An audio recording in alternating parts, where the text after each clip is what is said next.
Rare and beautiful bird, thought to be extinct, is rediscovered after 100 years of no sightings.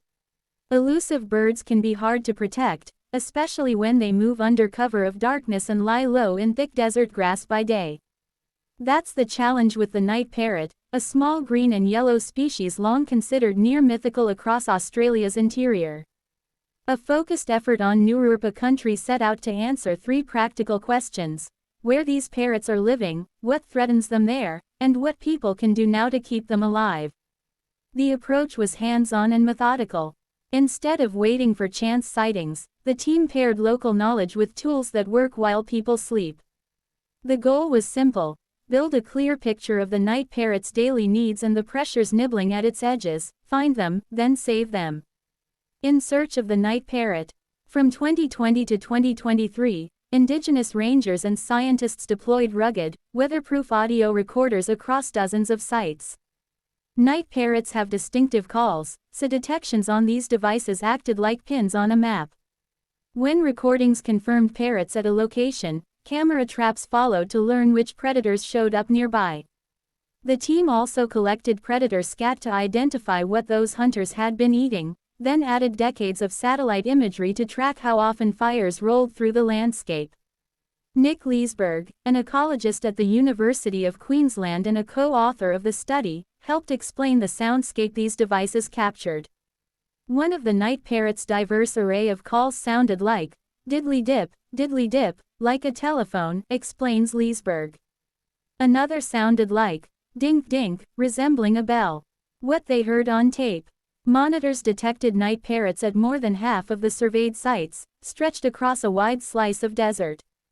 That pattern points to a real population, not a stray bird passing through.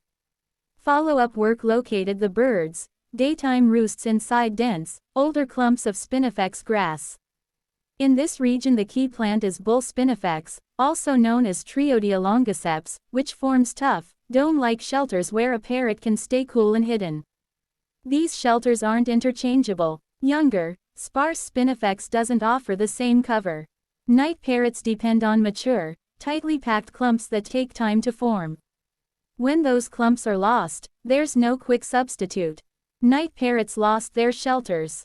The Great Sandy Desert sees lightning strikes and long, dry spells that can set off fast-moving fires.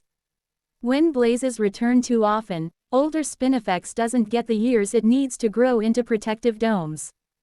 The study found that country around roosts tends to burn on a cycle of several years, which is quick in plant terms and risks keeping the habitat stuck in a youthful, thinner stage. There's a practical fix within reach.